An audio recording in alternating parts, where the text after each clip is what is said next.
Hi guys! Welcome to my channel. Continuation pa rin tayo sa lesson 1 ha. Ready na ba kayo? Okay, let's begin!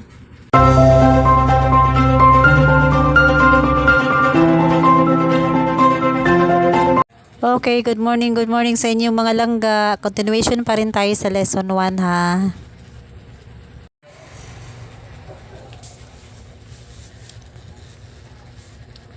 Yan, okay. Dito tayo sa letter T and letter D. Yan, letter T and letter D. Yan, letter T is a short, upward, straight line. Yan, pa-slant naman sila, okay? Letter D is longer, upward, straight line. Ayan. Okay, magbigay tayo ng example sa letter T. Ayan. Like for example, the word eat. Ayan, eat. Net. Met. Ano pa ba? Stay.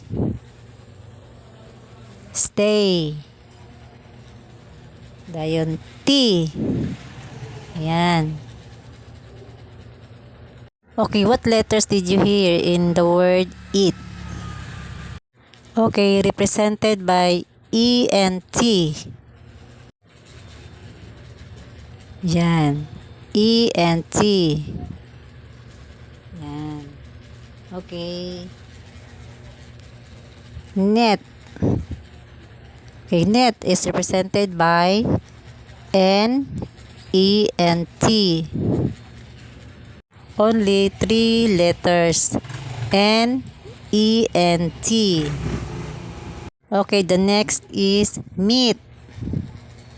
Yan, meat is represented by M, E, and T. Yan. Yan, ganyan naman ang stroke niya ha. Tingnan nyo yung pagkakaiba ng net at meat. Yan. Halos magkapariha lang sila pero magkaiba ng size. Mas mahaba ang M. Stay. S, T, and A. Yan, stay.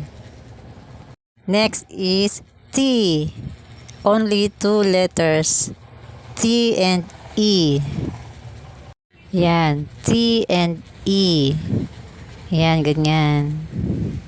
Okay, dito naman tayo sa letter D. Example sa letter D, okay? Like for example, the word made. Yan, made. Yan, need. Yan, day. Next is date. Ayan. Did. Ayan. Did. Okay, what letters did you hear in the word made? Okay, only M, A, and D. Made. Ayan. Tandaan nyo yung stroke mga langga ha. Okay, need. Need. N, E, and D. Need. Yan.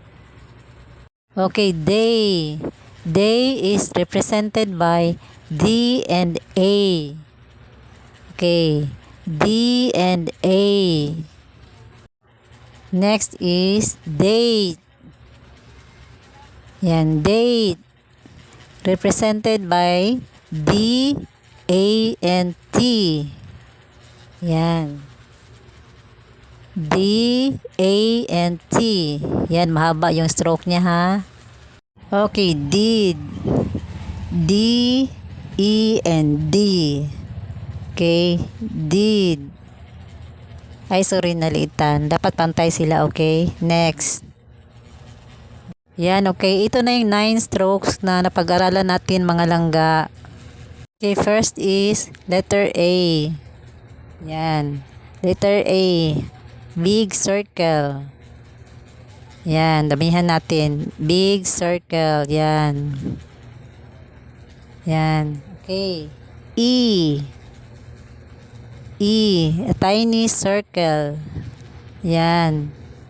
Yan, ganyan. Tiny circle. Okay, S. S is a tiny downward curve. Yan, para siyang kama. Yan, ganyan. S. Okay, F. F is downward curve. Same shape sa S, pero mas mahaba siya ng konti, okay? Okay, V. Again, downward curve, but it is very large. Mas mahaba siya sa F and S, okay? Magkaiba sila ng size. Yan, V. Yan, ganyan yung stroke ha. Okay, N. N is a short forward straight line. Yan, okay. Okay, sa M naman, M. Letter M. Longer forward straight line. Okay, makita mo yung difference sa dalawa, mas mahaba ang M. Okay, sa letter T. Letter T is short, upward, straight line. Pa-slant naman sila mga langga. Okay, sa letter D. D is upward, longer, straight line. Yan.